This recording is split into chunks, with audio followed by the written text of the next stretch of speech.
The Galactic Council chamber buzzed with the usual mixture of languages, clicks, and harmonic frequencies that passed for civilized discourse among the 17 member species.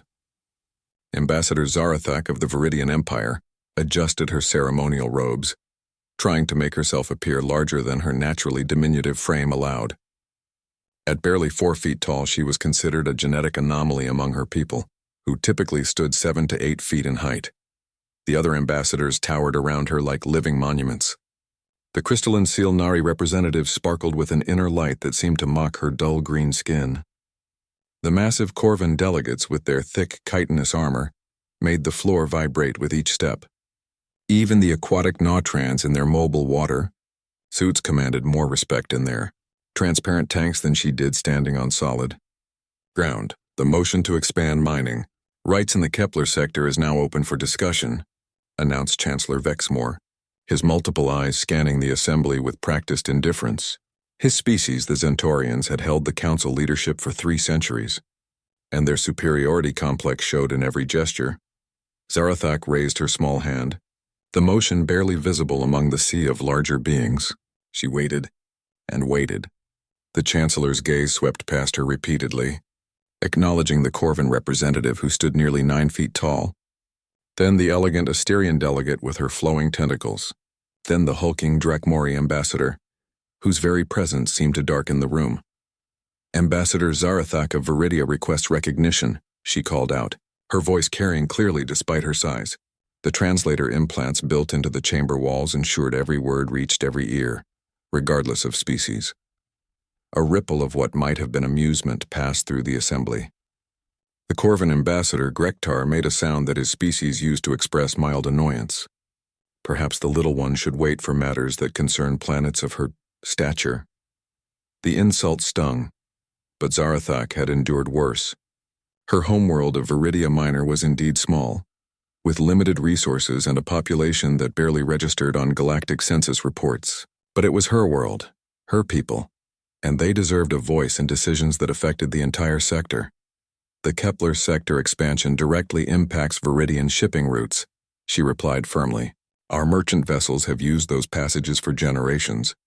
The proposed mining operations would disrupt established trade lanes and threaten the livelihood of thousands of Viridian families. Trade lanes? The Asterian ambassador's tentacles curled in what passed for laughter among her species. Your entire merchant fleet consists of what, 12 vessels? Hardly significant enough to alter major galactic policy. Other delegates murmured their agreement.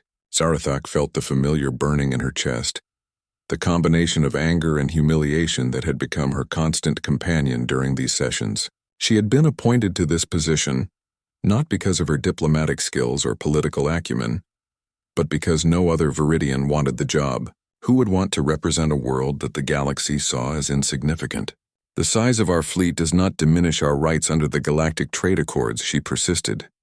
Article 7 clearly states that all established shipping routes must be considered before— Oh, please, interrupted the Silnari representative, their crystalline form chiming with each word. We all know the trade accords were written when the galaxy was a smaller place. Times change. Smaller civilizations must adapt or step aside for progress. Chancellor Vexmore raised one of his forearms for silence. The ambassador raises valid legal points, but practicality must also be considered. The Kepler sector expansion represents a significant economic opportunity for the major powers. Perhaps compensation could be arranged for any inconvenience. To Viridian interests, compensation. The word always came up when dealing with smaller worlds. A few credits to make them go away quietly, to accept their place at the bottom of the galactic hierarchy. Zarathak had seen it happen to dozens of minor civilizations during her tenure. They would accept the compensation, gradually lose their independence, and eventually become client states or simply fade into obscurity. Viridia does not seek compensation, she said, standing as tall as her small frame allowed. We seek equal treatment under galactic law. The chamber fell silent for a moment, and then erupted in what could only be described as polite laughter.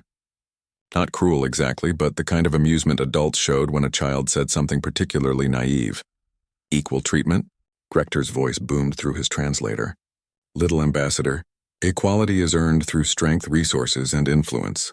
Your world possesses none of these in meaningful quantities. The Corvan representative speaks truth, added the Drakmori delegate, his words carrying the weight of a species that controlled 17 star systems. The galaxy operates on practical principles.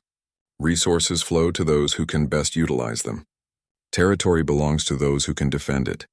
Influence accrues to those who wield power. Zarathak looked around the chamber, meeting the eyes, optical sensors, and other sensory organs of beings who commanded fleets, controlled vast resources, and shaped the fate of billions. She saw no malice in their expressions, which somehow made it worse. They simply saw her and her people as irrelevant, beneath notice except when they became a minor inconvenience to larger plans. Then you admit that this council operates not on justice or law, but on the principle that might makes right? She asked. Chancellor Vexmore's multiple eyes blinked in sequence. We operate on the principle that reality shapes policy, Ambassador. The strong protect the weak, guide the confused, and make the difficult decisions that smaller minds cannot comprehend. This is not cruelty, it is necessity. The vote proceeded as expected, 17 member species, and 16 voted in favor of the Kepler sector expansion. Only Viridia dissented, their single vote disappearing into the overwhelming majority like a pebble dropped into an ocean. As the session ended and the various delegates began filing out, Zarathak remained in her seat. She watched the giants of galactic civilization depart, discussing dinner plans and trade negotiations as if they had not just casually dismissed the concerns of an entire world. She felt smaller than ever, not just in body but in spirit. The chamber emptied slowly, leaving her alone with her thoughts and the echo of alien footsteps fading down distant corridors. She had trained for this role for years, studied galactic law and diplomatic protocol until she could recite treaties in a dozen different languages. But all that knowledge meant nothing when faced with the simple reality that size mattered in the galaxy. And she was very, very small. Tomorrow would bring new sessions, new votes, new opportunities to be overlooked and dismissed. But tonight, sitting alone in the vast chamber designed for beings twice her height, Ambassador Zarathak of Viridia Minor allowed herself a moment of honest despair. The diplomatic quarter of Nexus Station hummed with activity, even in the late evening hours. Aliens of every conceivable shape and size moved through the corridors, conducting business that spanned star systems and affected the lives of billions. Ambassador Zarathak walked these same corridors every day, but tonight they felt different somehow. Emptier despite the crowds, she made her way to the observation deck, a place she often visited when the weight of her duties became too much to bear. The massive transparent walls offered a view of the galaxy that never failed to remind her of just how vast and indifferent the universe could be. Stars stretched endlessly in every direction, each one potentially hosting worlds with their own struggles, their own small voices crying out to be heard. The deck was nearly empty at this hour, occupied only by a few late-shift workers and the occasional diplomat seeking solitude. Zarathak found her usual spot near the far end, where the curve of the station's hull created a small alcove that made her feel less exposed. She activated her personal communicator and began composing her daily report to the Viridian Council. Day 437 of my diplomatic mission. She spoke quietly into the device. The Kepler sector mining expansion was approved by a vote of 16-1. Viridian concerns regarding shipping routes were acknowledged but ultimately dismissed as irrelevant to larger galactic interests. She paused, wondering how to phrase the next part. How could she explain to her people that their voice meant nothing here? That their carefully crafted arguments and legal challenges were treated like the protests of children who didn't understand how the adult world worked? I continue to seek opportunities to advance Viridian interests within the Council framework, she continued, the diplomatic language feeling hollow in her mouth. However, it has become increasingly clear that traditional approaches may not be sufficient to— Excuse me, Ambassador. The voice came from behind her, speaking in accented but clear galactic standard. Zarathak turned to see a figure she didn't recognize, which was unusual. She made it a point to know every diplomat and staff member on the station. This being stood about average height by human standards, perhaps 5.5 feet tall, with pale skin and dark hair. The species was unfamiliar to her, though something about the facial structure and body language suggested a mammalian origin. I don't believe we've been introduced, she said, automatically falling into diplomatic protocol. I am Ambassador Zarathak of Viridia Minor. The stranger smiled, an expression that seemed genuine, rather than the practiced diplomatic pleasantries she was used to. I know who you are, Ambassador. I've been watching the council sessions. My name is David Chen. I represent the United Earth Federation. Earth. Zarathak searched her memory for any reference to this world or federation. She prided herself on knowing the political landscape of the galaxy, but these names meant nothing to her. Forgive me, but I'm not familiar with your delegation. Are you newly arrived? David's smile became somewhat rueful. You could say that. We're what you might call observers at this point. Earth petitioned for membership in the Galactic Council 6 months ago. We're still waiting for our application to be processed. 6 months? Zarathak felt a flutter of sympathy. She remembered her own people's struggle to gain council recognition, though that had been decades before her time. That seems excessive even by council standards. Apparently, there are concerns about our suitability, David said, settling into a nearby chair. Up close, Zarathak could see that his clothing was simple but well made, lacking the ornate decorations that most species use to display their status and achievements. Something about humans being too aggressive and unpredictable for civilized galactic society. Humans, Zarathak repeated, filing away the species name. How many worlds does your federation control? Just the one, actually. Earth. Though we do have some colonies and research stations scattered around our local cluster. David seemed completely unbothered by this admission, which surprised her. Most species would try to inflate their territorial claims when seeking council membership. Zarathak studied this human more carefully. His relaxed posture and easy manner were unlike anything she'd encountered in the diplomatic quarter. Most beings here carried themselves with the weight of their civilization's expectations, constantly aware of how every word and gesture might be interpreted. This David Chen seemed almost casual in comparison. I witnessed your speech today, he said after a moment, the one about the Kepler sector shipping routes. You made some excellent points about the trade accords.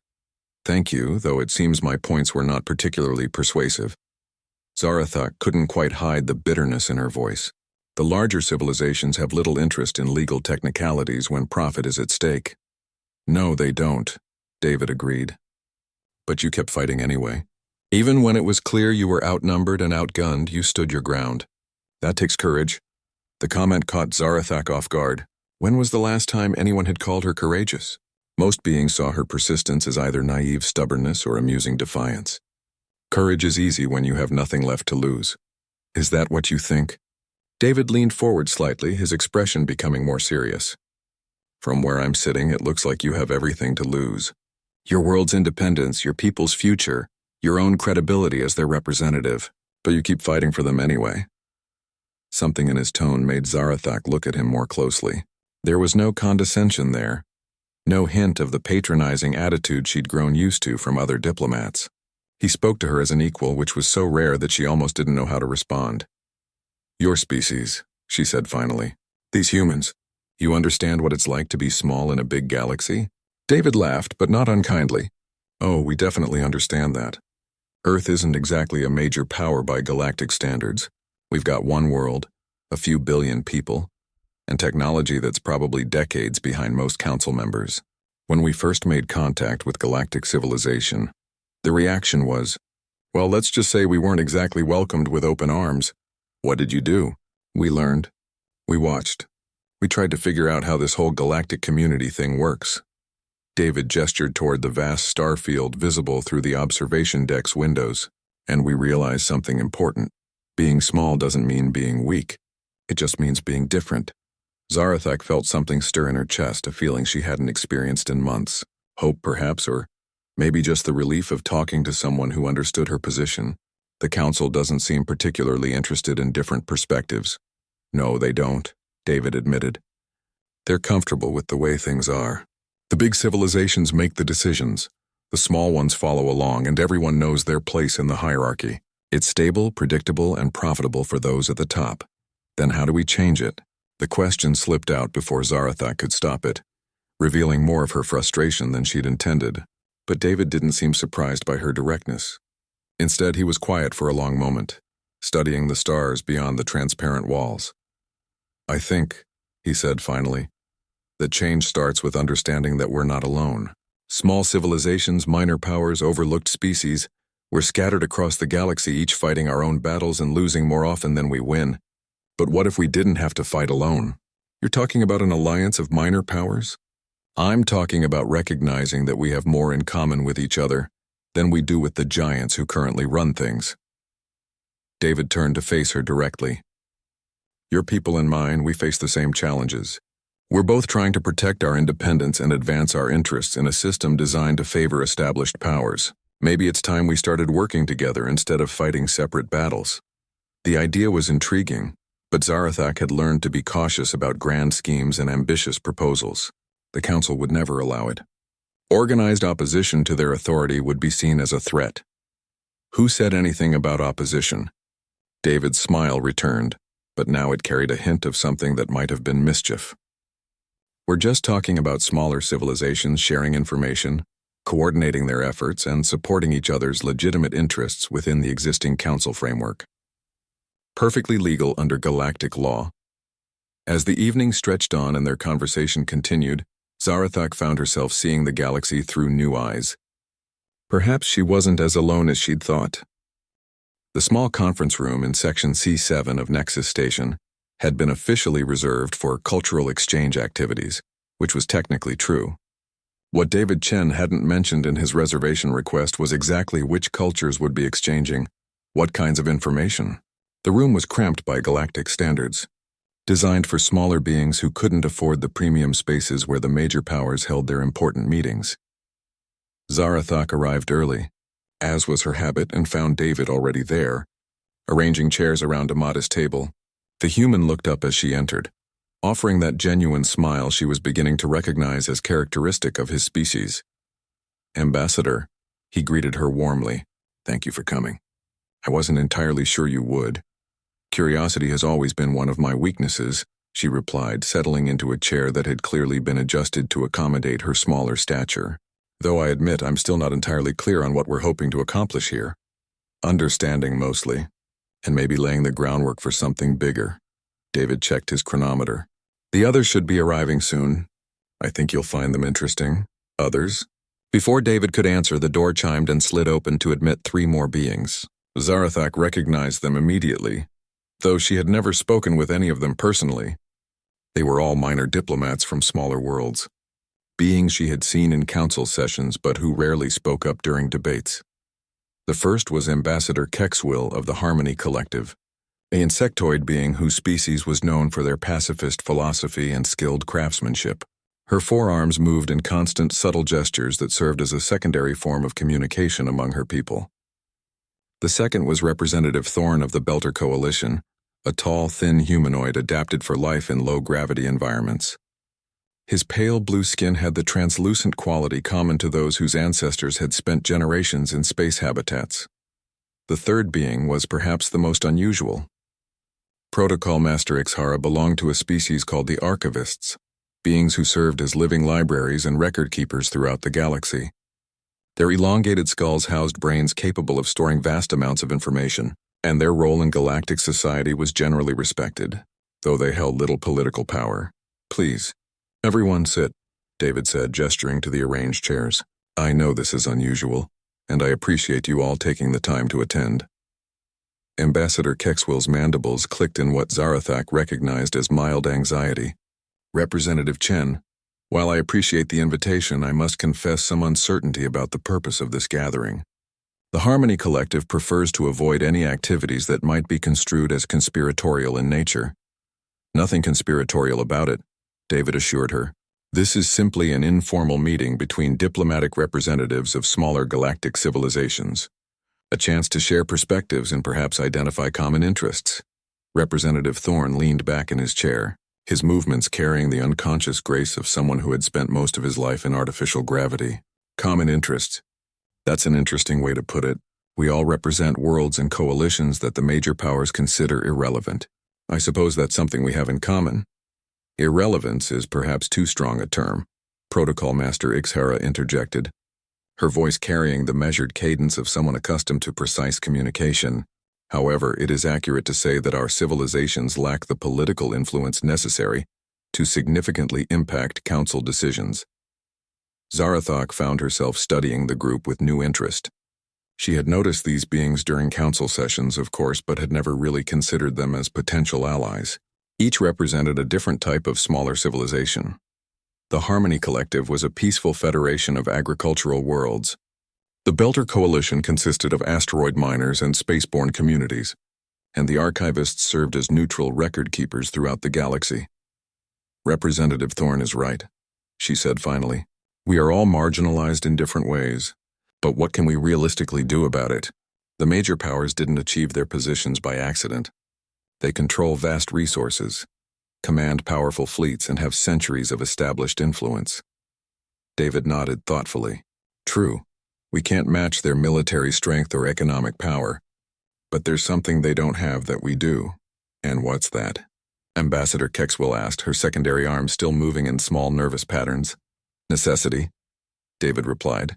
The major powers are comfortable. They have secure positions in the existing order, and change represents a potential threat to their advantages. But for us, change represents opportunity. We have to be smarter, more creative, more willing to take risks.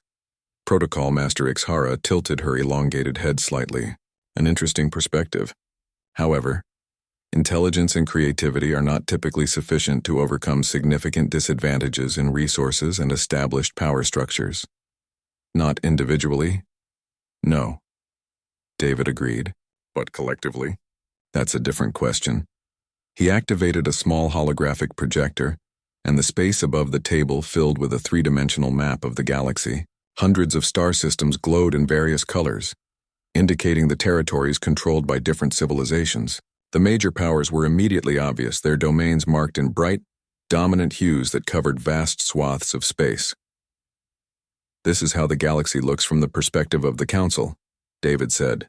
Big blocks of territory controlled by major civilizations, with smaller powers scattered around the edges like afterthoughts. But look at it differently.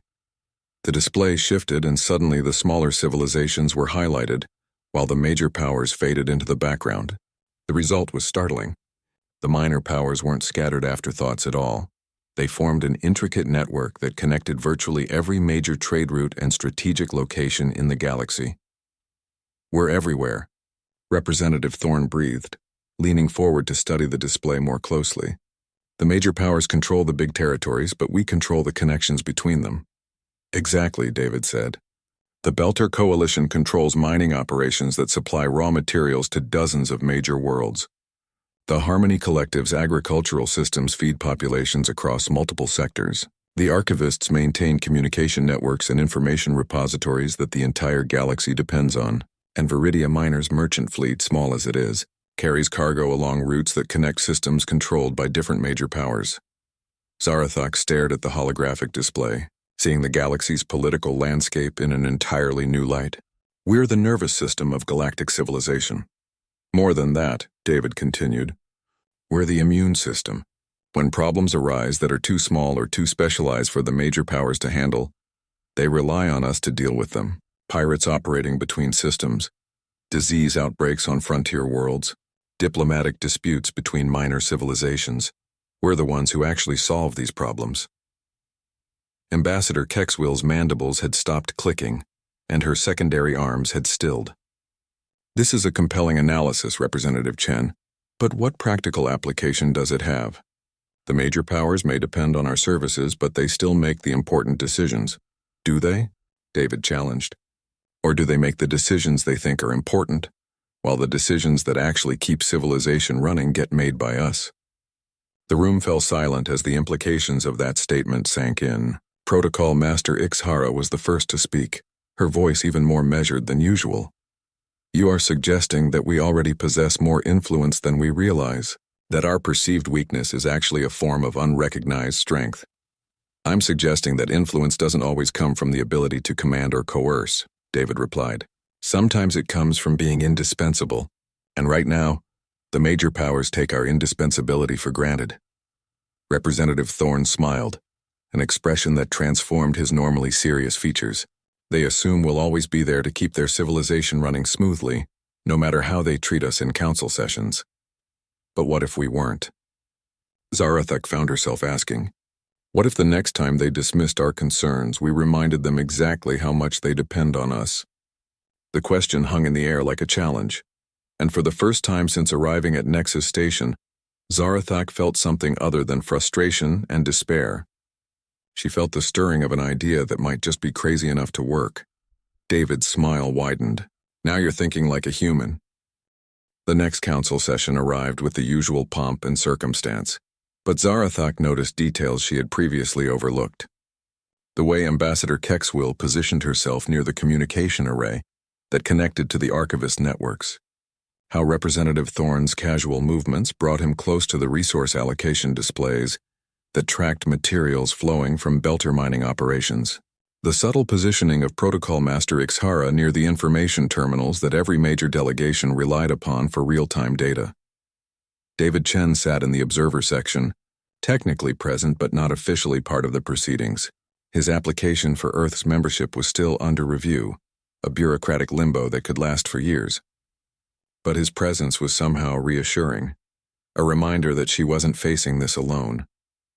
The session began with the usual formalities, Chancellor Vexmore calling the assembly to order and announcing the day's agenda. Today's primary item was the Rigel border dispute, a territorial conflict between the Corvan Empire and the Asterian Republic that had been simmering for months.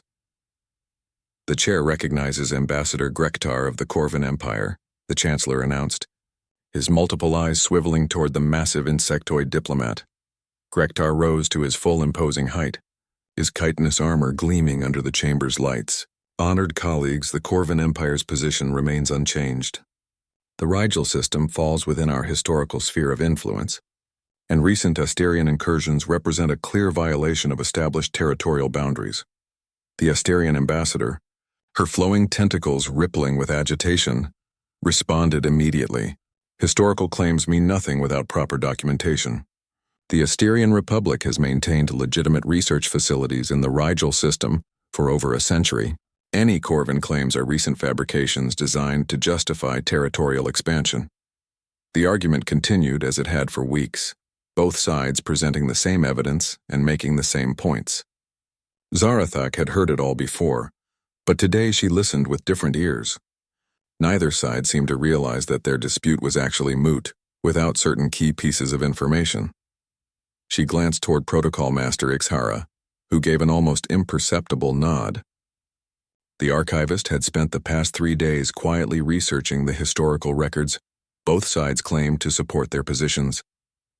What she had found was interesting indeed.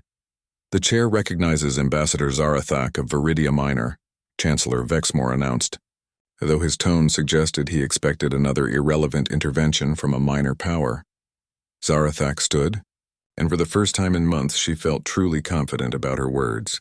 Honored colleagues, while I appreciate the passionate arguments from both the Corvan Empire and the Asterian Republic, I believe this dispute is based on incomplete information.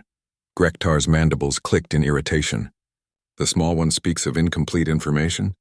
The Corvan Empire's archives are among the most comprehensive in the galaxy. Indeed they are, Zarathak agreed smoothly. However, both empires seem to have overlooked a crucial detail regarding the Rigel system's actual legal status. She activated her personal display, and data began flowing across the chamber's information screens. Every delegate could see the documents she was presenting, but few realized that the information was being simultaneously transmitted through networks maintained by the archivists. According to research conducted by the Galactic Archives Division, she continued, nodding toward Protocol Master Ixhara, the Rigel system was never actually unclaimed territory when both empires established their presence there. The system was originally chartered as a research reserve by the Talaran Science Collective in 2387 Standard Galactic Calendar. A murmur ran through the chamber. The Talaran Science Collective had been a minor civilization that disappeared nearly 2 centuries ago, their fate unknown. Most powers had simply assumed their territories had become unclaimed space. The Talaran Collective has been extinct for generations, the Asterian ambassador protested. Their claims are irrelevant, are they? Zarathak asked. Article 15 of the Galactic Territorial Accord states that research reserves remain in effect until formally dissolved by the chartering authority or claimed by legal succession. The Talaran Collective never formally dissolved their claim, and no legal succession has been established. The chamber fell silent as the implications became clear. If the Rigel system was still technically a Talaran research reserve, then neither empire had any legal right to be there at all. Chancellor Vexmore's eyes blinked in sequence, a sign of considerable agitation. Surely this is a technicality that can be resolved through standard procedures. Perhaps, Zarathak agreed.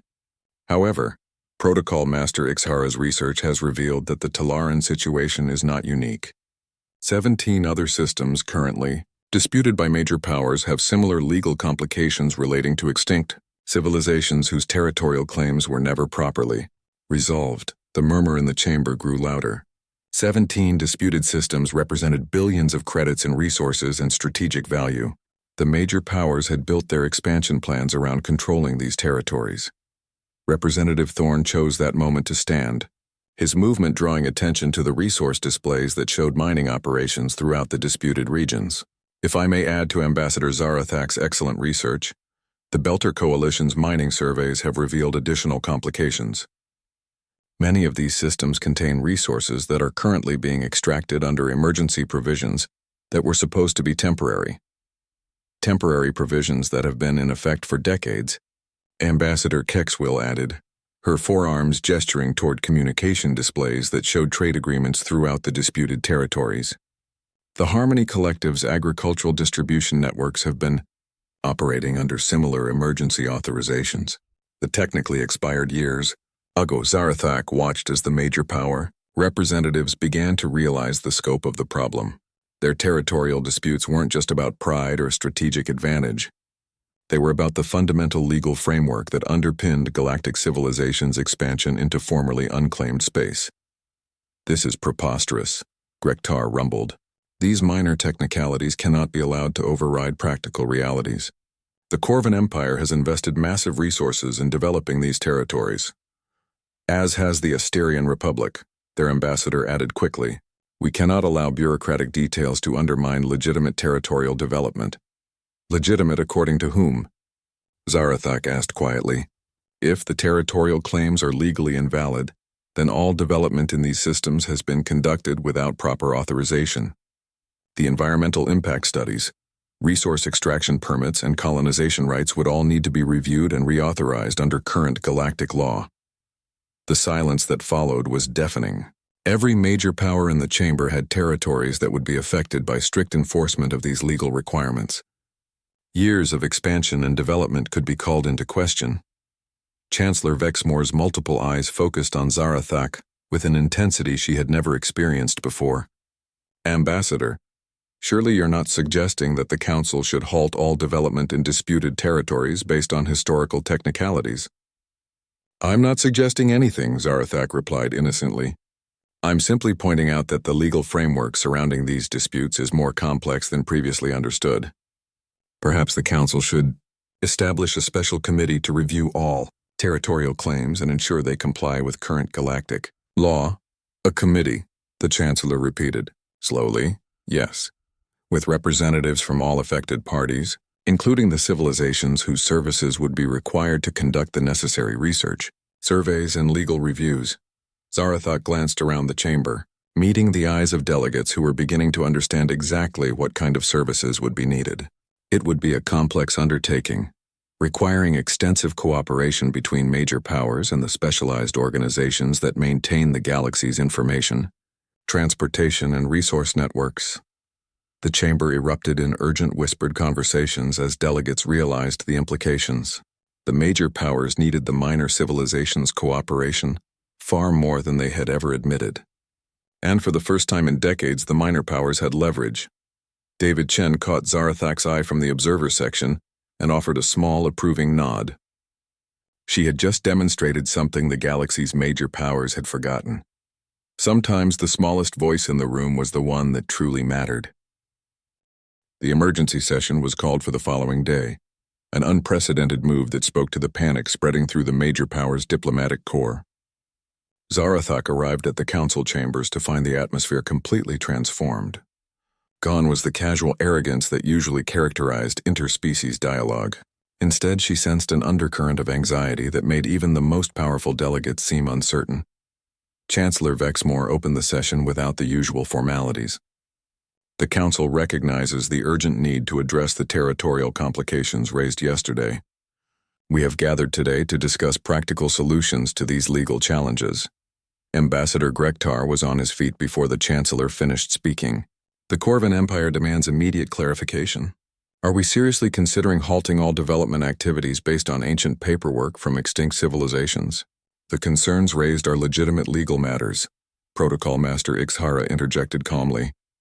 The Galactic Archives Division has verified that 43 systems currently controlled by major powers have unresolved territorial claims dating back to extinct civilizations. This represents approximately 18% of all disputed territories in the outer spiral arms. The Asterian ambassador's tentacles writhed in visible distress. Surely there must be some statute of limitations on such claims.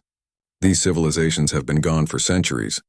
Galactic law does not recognize temporal limitations on territorial claims unless specifically stated in the original charter documents.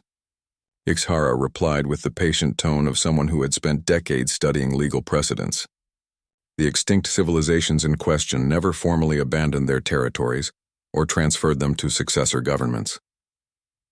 Representative Thorne stood slowly, his pale blue features showing none of the agitation displayed by the major power delegates.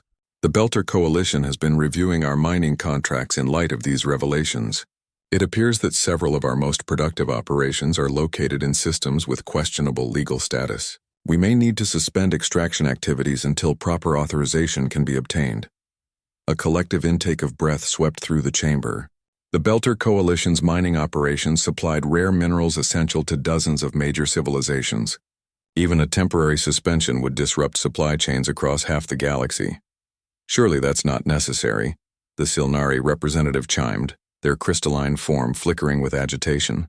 The Belter Coalition has operated those mines for decades under agreements with the Galactic Council. Surely those agreements provide sufficient legal protection? Do they? Zarathak asked, rising from her seat with what she hoped appeared to be genuine concern rather than calculated strategy. I've been reviewing those agreements with my legal staff. Most of them were signed under emergency provisions during the third expansion crisis, when rapid resource extraction was deemed necessary for galactic security. Those provisions were supposed to be temporary. She activated her display again, showing a timeline of mining agreements and their expiration dates. The data was devastating in its simplicity. Nearly every major resource extraction operation in disputed space was operating under expired or legally questionable authorization. The Viridian legal analysis suggests that formal review and reauthorization would be required before any major power could claim legal immunity for continued operations in these systems. She continued. The liability for unauthorized resource extraction could be quite substantial. Chancellor Vexmore's multiple eyes were blinking rapidly now, a clear sign of extreme stress. Ambassador Zarathak, are you suggesting that the major powers of the galaxy have been conducting illegal mining operations? Not at all. Zarathak replied with carefully maintained innocence. I'm simply pointing out that the legal status of these operations may need clarification. The Viridian government would hate to see any of our esteemed colleagues face legal challenges due to bureaucratic oversights. The threat was subtle, but unmistakable. If the minor powers decided to pursue formal legal challenges, they could tie up the major civilizations in litigation for decades. The galactic court system was notoriously slow and thorough, and resource extraction operations would be suspended pending resolution of any territorial disputes. Ambassador Kexwil chose that moment to stand, her forearms moving in the graceful patterns that indicated serious concern. The Harmony Collective shares these worries about legal complications. Our agricultural distribution networks serve many of the disputed territories. If territorial claims are uncertain, we may need to suspend food shipments until proper authorization can be obtained. The implication hit the chamber like a physical blow. The Harmony Collective's agricultural systems fed billions of beings across the galaxy. A suspension of food shipments would cause humanitarian crises on dozens of worlds within weeks.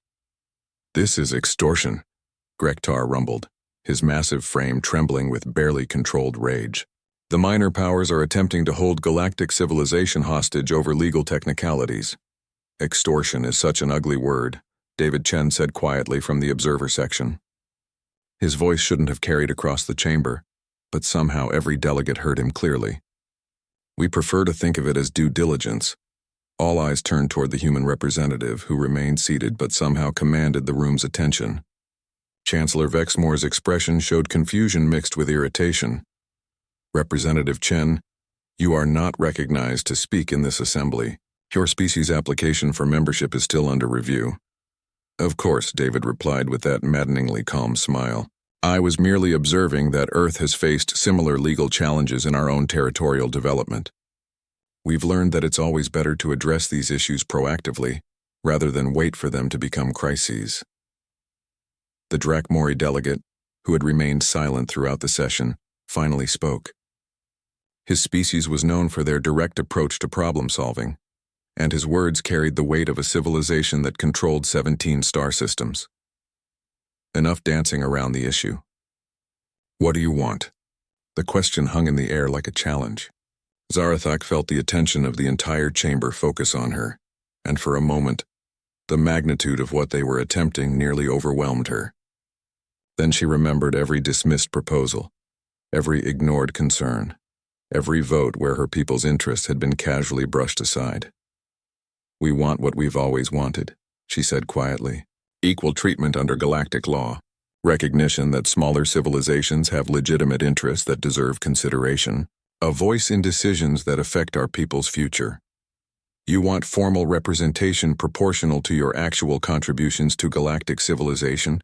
Protocol Master Ixhara added, her precise words cutting through the emotional undercurrents of the moment, rather than representation based solely on territorial size or military strength.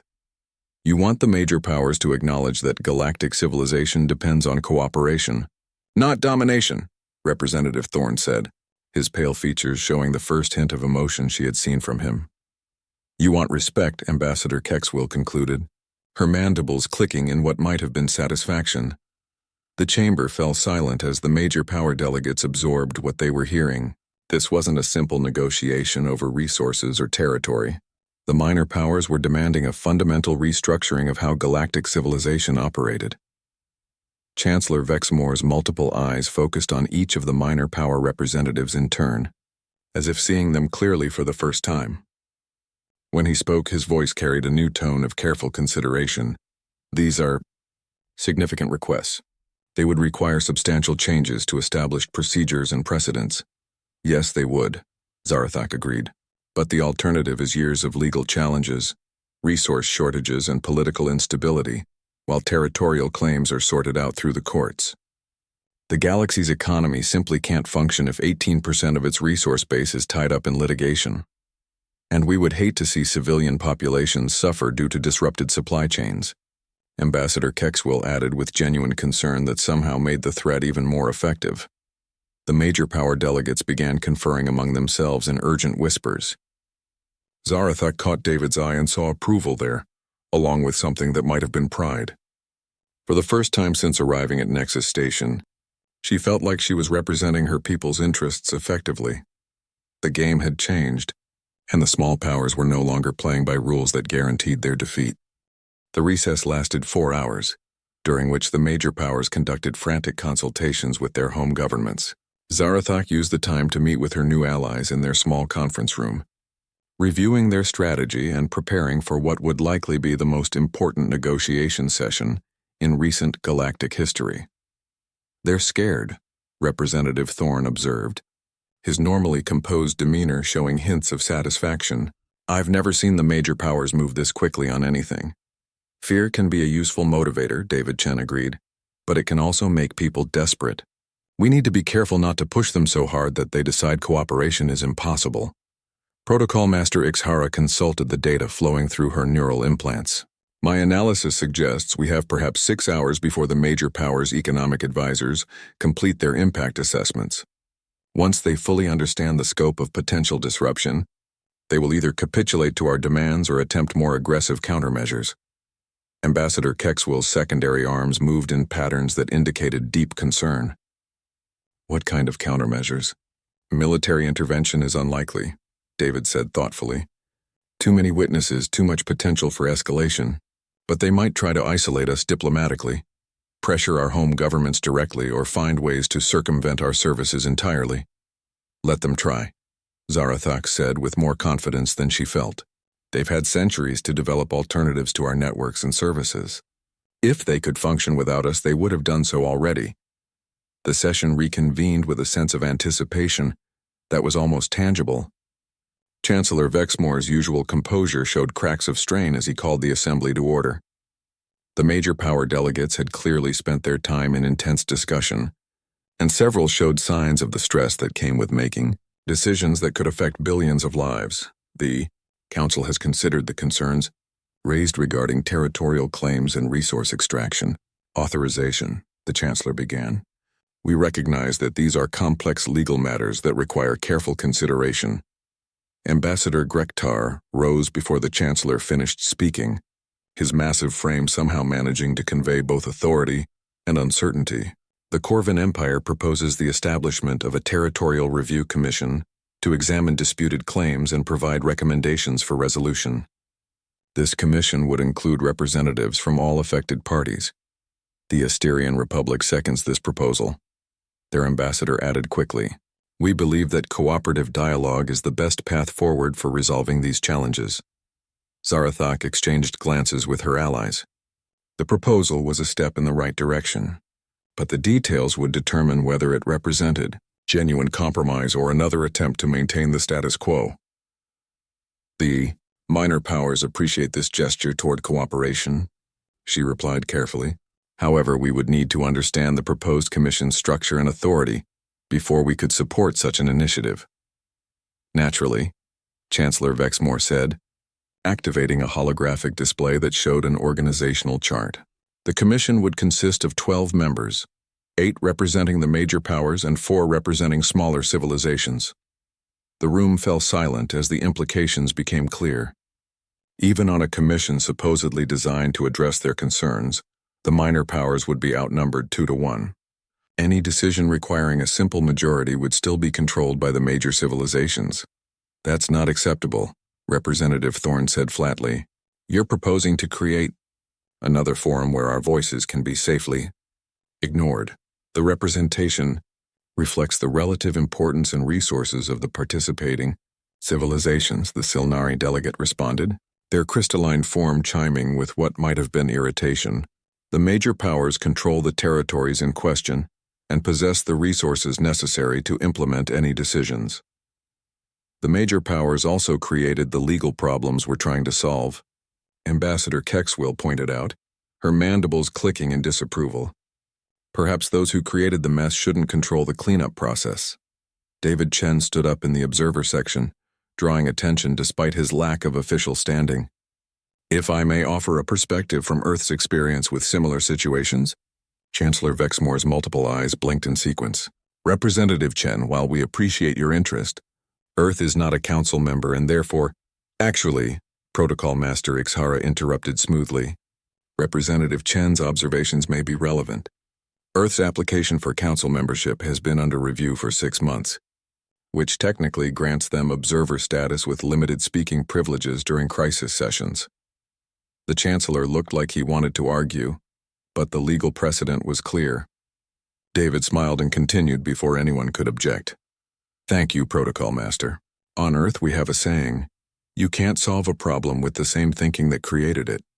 The territorial crisis exists because the major powers have operated under the assumption that their size and strength give them the right to ignore inconvenient legal details. Creating a commission controlled by those same powers would simply perpetuate the problem. Then what do you suggest? The Drakmari delegate demanded, his deep voice carrying across the chamber. Equal representation, David replied simply. 6 major powers, 6 minor powers. Decisions require consensus, not simple majority rule. Everyone has to agree or nothing gets decided. The major power delegates erupted in protests. Impossible. Unworkable. The minor powers would have veto authority over galactic policy. Yes, they would, Zarathak said, rising to support David's proposal. Just as the major powers currently have veto authority over anything that might benefit smaller civilizations. The difference is that we're proposing a system where no one can make decisions that affect others without their consent. That would paralyze galactic governance, Grektar rumbled. Would it? Ambassador Kexwell asked. Or would it simply force all parties to find solutions that actually work for everyone instead of just the strongest? Protocol Master Ixhara activated her own display, showing historical data on Council decisions. Analysis indicates that consensus-based decisions, while slower to achieve, have significantly higher implementation success rates and lower rates of subsequent legal challenges. The data was compelling. Decisions made by overwhelming majority often faced resistance, delays, and legal challenges that sometimes lasted decades. Decisions made by true consensus, while rarer, were typically implemented quickly and successfully. Even if we accepted this proposal in principle, the Chancellor said slowly, the practical challenges would be enormous. Equal representation would require fundamental changes to Council procedures and voting mechanisms. Changes that are long overdue, Representative Thorne said. The current system was designed when there were fewer civilizations and simpler challenges. The galaxy has grown more complex and our governance should evolve accordingly. Moreover, Zarathak added, the alternative to evolutionary change may be revolutionary upheaval. The legal challenges we've identified are just the beginning. As smaller civilizations become more aware of their actual importance to galactic society, they're going to demand recognition whether the major powers cooperate or not. The threat was subtle, but clear. The minor powers had discovered their leverage and wouldn't be going back to their previous position of powerless subordination. The major civilizations could either adapt to a new reality of genuine cooperation or face escalating conflicts that would benefit no one. Chancellor Vexmore's multiple eyes swept the chamber, taking in the determined expressions of the minor power representatives and the increasingly worried faces of the major civilization delegates. When he spoke, his voice carried the weight of someone making a historic decision. The Council will adjourn for 24 hours to allow all parties to consult with their home governments regarding these proposals. When we reconvene, we will vote on the establishment of a Territorial Review Commission with equal representation between major and minor powers.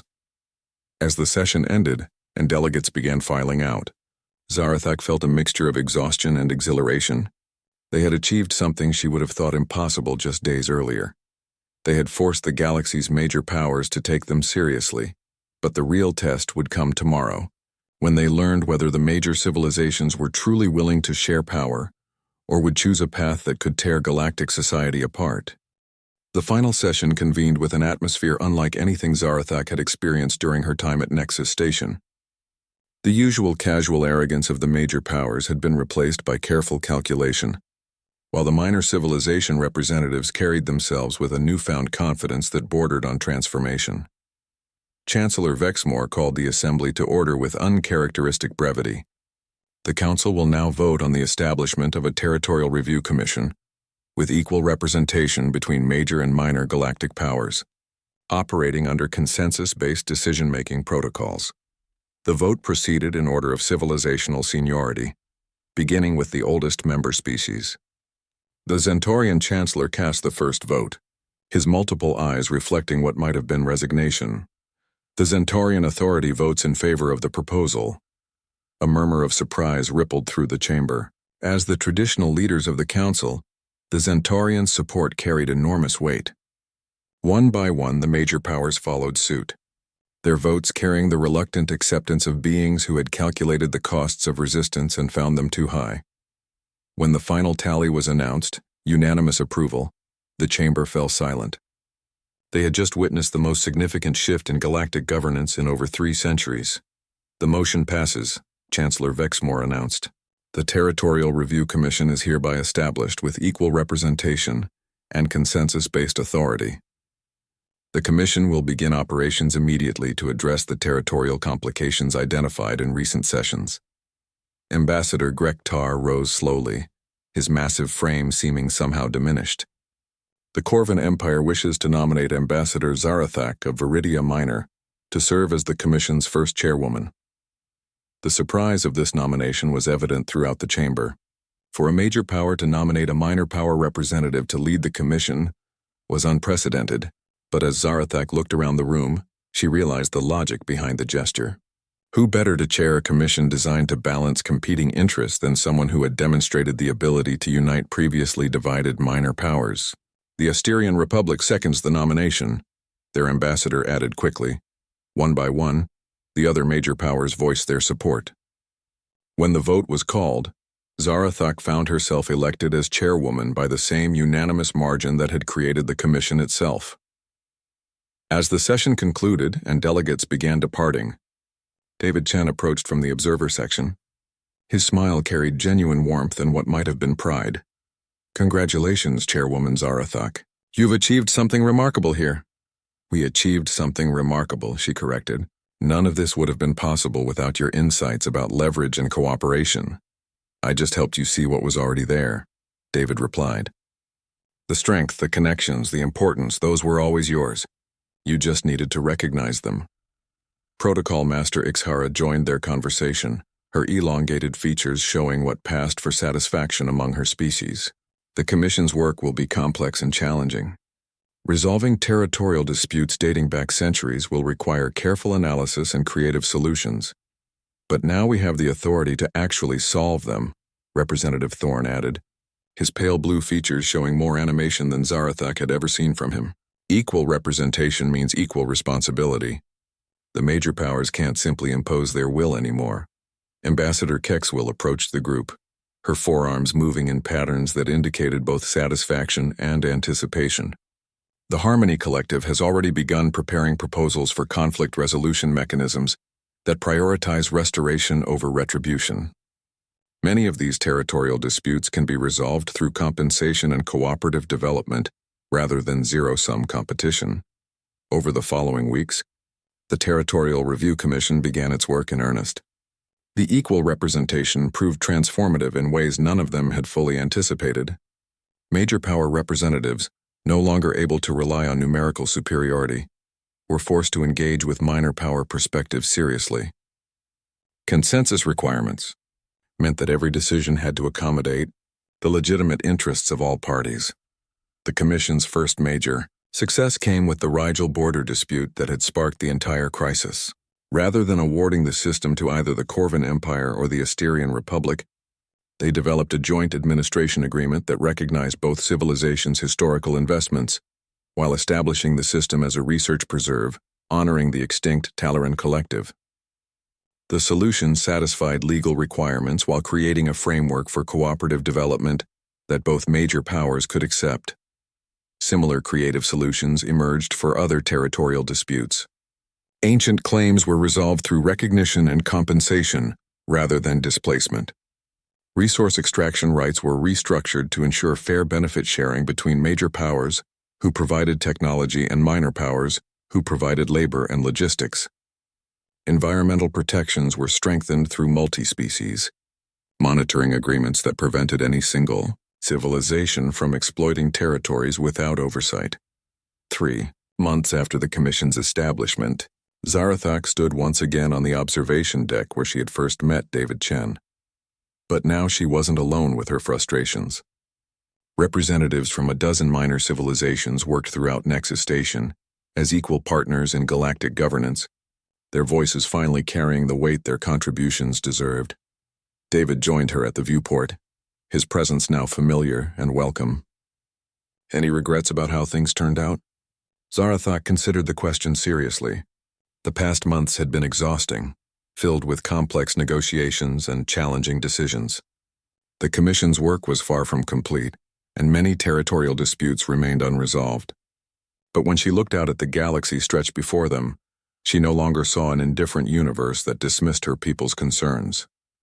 No regrets, she said finally. Though I admit I never expected change to be so much work. The best changes usually are, David replied. But you've proven something important here. Size doesn't determine worth. Influence isn't just about military strength or economic power. Sometimes the smallest voice in the room is the one that changes everything. Earth's application for Council membership was approved yesterday, Protocol Master Ixhara announced, approaching them with her characteristic precision. The Commission unanimously recommended acceptance, citing humanity's valuable contributions to diplomatic innovation and conflict resolution. David's smile broadened. It's about time. Though I have to admit, the observer role gave us a useful perspective on how the system really worked. Worked being the key word. Representative Thorne said, joining the group. The old system might have been stable, but it wasn't sustainable. Too many voices were being ignored. Too many interests overlooked. Eventually, that creates instability that threatens everyone. Ambassador Kexwill arrived last, her mandibles clicking in what Zarathak had learned to recognize as contentment. The Harmony Collective's agricultural ministers report that the new cooperative development agreements are already showing positive results. When civilizations work together instead of competing, everyone benefits. As the group stood together watching the stars, Zarathak reflected on the journey that had brought them to this moment. Months ago, she had been a frustrated diplomat representing a forgotten world, struggling to make her voice heard in a system designed to ignore her. Now she was chairwoman of a commission that was reshaping galactic governance, surrounded by allies who had become genuine friends. The galaxy was vast and complex, filled with civilizations of every conceivable size and capability.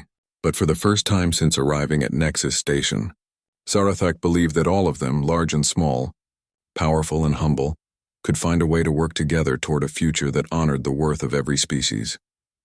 She had been rejected for her size by those who confused physical stature with true importance. But a human had seen her worth, helped her recognize her own strength, and shown her that even the smallest voice could echo across the galaxy when it spoke with conviction and courage. The stars that had once seemed indifferent now sparkled with possibility, and Ambassador Zarathak of Viridia Minor, chairwoman of the Territorial Review Commission and architect of a new age of galactic cooperation, smiled as she contemplated the work still to be done.